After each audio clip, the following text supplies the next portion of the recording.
It's 2 a.m. The house is silent. Nobody is watching. You're standing in your kitchen in Encino, California. White socks, loafers, the linoleum buffed to a mirror shine from 3 hours of sliding. The bottoms of your feet are on fire. Your socks have worn through to the skin, and you still haven't found it. That one impossible moment where a human body appears to go backward while walking forward. You've been hunting it for months, and in less than 2 years, 47 million people are going to watch you find it. Most people think the moonwalk was a moment of inspiration. They think you just did it. They're wrong. It's 1981. You're watching Soul Train, and then you see it. A street dancer slides 1 foot backward while his body lurches forward. It lasts 1 second. The camera doesn't even stay on it. But you rewind it. You watch it again and again and again. Because you've just seen a glitch, a crack in the way the human eye understands movement. Street dancers call it the backslide. Raw, jerky, a street trick with no discipline behind it. But you don't see what it is. You see what it could be. Something so clean and precise it wouldn't look like dancing at all. It would look like a human body violating the laws of physics. You reach out to the dancers doing it. Jerron Candidate, Jeffrey Daniel, Cooley Jackson. You don't want to watch them. You want to take it apart like a surgeon, piece by piece, until you understand every millimeter. Then you go home, you go to the kitchen, and the obsession begins. The first thing you discover is that everyone doing this move is wrong. The street version slides the foot with weight on it. That's why it looks like effort. That's why the illusion breaks. The truth is a physical contradiction. The sliding foot must be completely flat, weightless. 100% of your body weight balanced on the toe of the opposite foot. To move backward, you have to look like you're walking forward.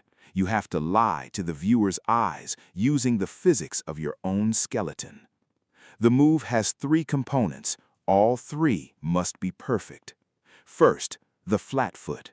If the sliding foot lifts even a millimeter, if one sliver of light shows beneath the sole, you become a man sliding on a floor, not a man defying gravity. Second, the snap. The transition from heel dropping to toe rising must happen in 0 frames. 1 frame of overlap, and the magic becomes effort. Third, the stillness. This is your greatest invention. Every other dancer lets the momentum carry their body. Their shoulders shift, their head bobs. The illusion dies. You fight the momentum. Head still, torso locked, shoulders level. You want to look like you're standing on a conveyor belt, like the ground is moving, and you are perfectly still. That's the moonwalk. Not a dance move, a controlled hallucination, engineered 1 millimeter at a time. You set up a Betamax camera in the kitchen. Every night you record yourself. Every night you watch the tape in slow motion until the tracking lines blur. Not to see if it looks good, to find the tell, the exact frame where the illusion breaks. Find it, fix it, record again, find another, fix that, night after night, week after week, month after month. Your calves cramp every night before you sleep. You practice on carpet, hardwood, marble. You need it to work on every surface because you don't know yet what stage you'll be standing on. The people closest to you hear you at 3 a.m., the same sound over and over. Slide, reset, slide, reset. You aren't dancing anymore. You're building something that shouldn't exist. You know there's only one stage big enough to debut it on. There's something almost nobody knows about the moonwalk. The shoe. A standard heel creates friction. Friction is the enemy of the illusion.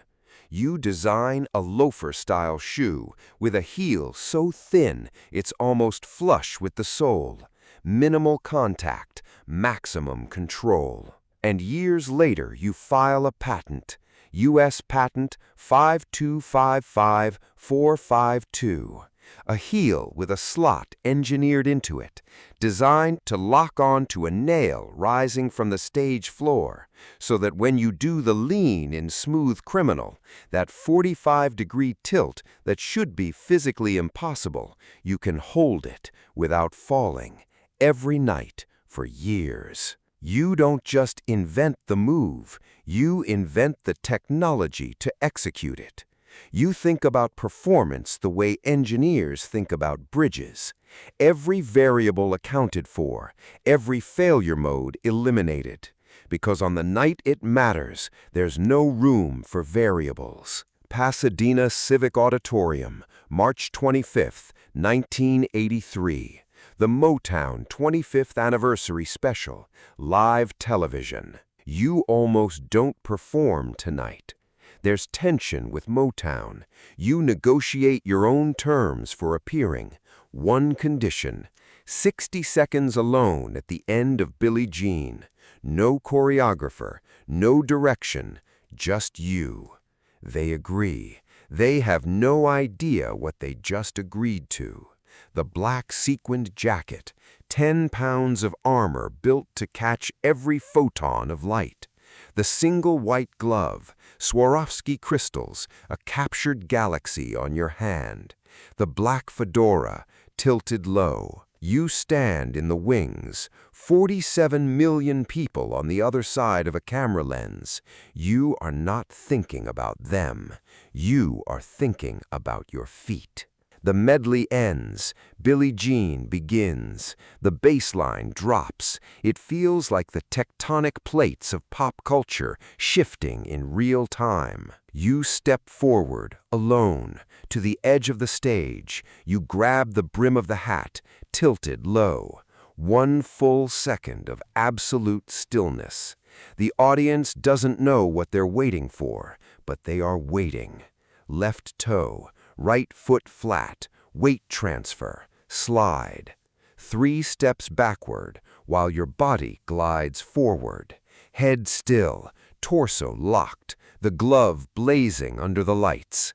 Half a second of total silence. Not confusion silence, the silence of 47 million nervous systems rejecting what their eyes are sending them. Then the scream, not a cheer, a roar of realization, the sound of an entire world understanding at once that something just changed. 3 steps, 2 seconds, a stage in Pasadena.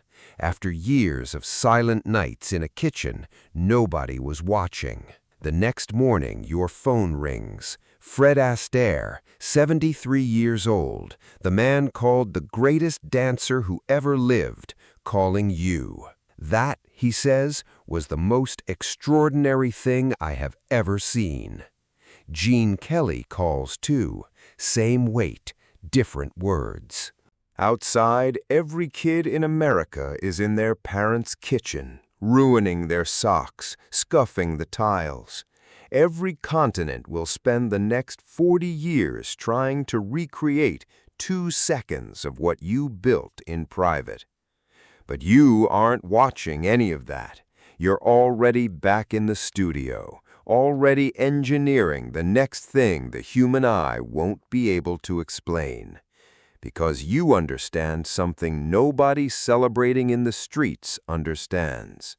You've just set a bar, and now you have to live above it every night for the rest of your life. The Moonwalk was the first proof of concept, the first answer to a question you've been asking your whole life. How far outside the laws of physics can a human body appear to go? In 1987, you find the next answer, the lean.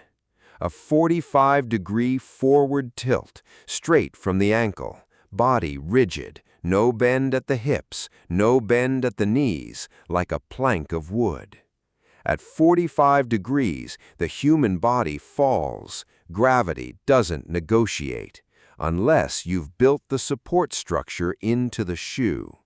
U.S. Patent 5255452. A slot in the heel that hooks on to a nail rising from the stage floor. The shoe locks in, the body tilts, you hold it, perfectly still, while the audience tries to process it. You don't perform miracles, you engineer them. The price of inventing the moonwalk is that you can never just walk again. From that night forward, every footstep is measured against those 3 steps. You've set a bar so high, you spend the rest of your life clearing it. And you do. The moonwalk, now taught in dance schools on 6 continents, attempted by presidents, athletes, astronauts, and world leaders, replicated billions of times by people who've never been near Pasadena. Nobody has ever done it the way you did it, because nobody else built it from nothing. Nobody else spent years in a silent kitchen at 2 a.m. hunting the exact millimeter where the magic lives. Before the king of pop, before the Grammys, before Fred Astaire picked up the phone, you were just a person in a kitchen, alone, at 2 a.m., socks worn through to the skin, refusing to stop. That's the real secret of the moonwalk. Not the physics, not the shoe, not the Betamax tape rewound until the tracking lines blur. The 2 seconds the world saw on television were built by 10,000 hours nobody saw.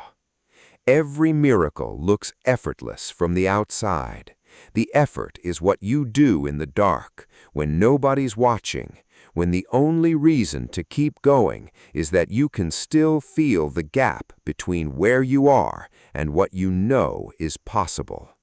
You felt that gap every single night, until the night you closed it. 3 steps backward, body moving forward, the world holding its breath. And in a kitchen in Encino, the lights still on, the Betamax still running, the person who built all of this, already thinking about what comes next.